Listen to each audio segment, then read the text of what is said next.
everyone! Today, we're diving into successful aging, a concept that goes beyond just staying physically healthy. Researchers like Rowan Khan describe successful aging as having low disease risk, high cognitive and physical functioning, and active engagement with life. But newer studies, like Utamos, emphasize psychological well-being and emotional resilience as key factors. We'll also explore Mr. Eugene's life as a real-world example of how successful aging can take many forms. This is where the life course perspective comes in. The idea is that aging well doesn't just depend on what happens now.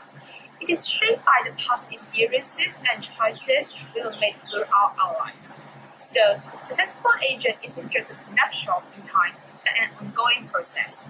Mr. Eugene's story reflects this beautifully, showing us how personal history, spiritual growth, and relationships across his life have influenced his well-being today. Yes, and with the global elderly population set to double to 1.5 billion by 2050, understanding aging from this broader life course lens is crucial.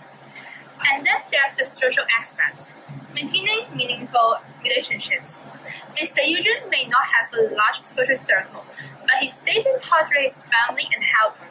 Plus, he spends a lot of time in the park, and the staff at Hope Worldwide even refer to him as Mr. Passersby Park. His frequent visits to Passersby Park provide him a sense of purpose. When we asked Mr. Eugene about loneliness, he gave a powerful response. There's something which I don't feel. Because I have. Guys, if you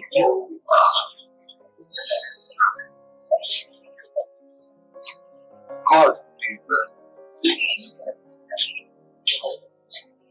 you will never feel.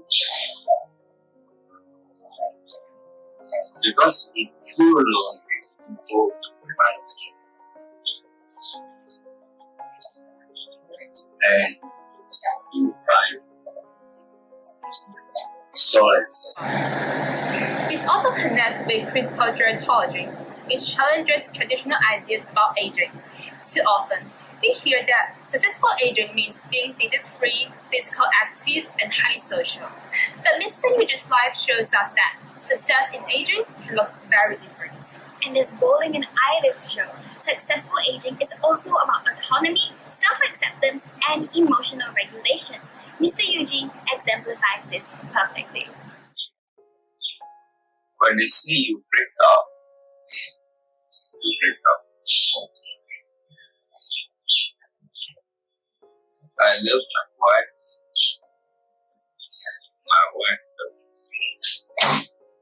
But because of the mental foundation of bipolar, she couldn't take my options. So she went by another man. And I wish her well.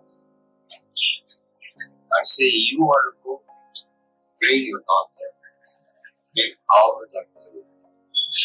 So that she wouldn't by the darkness.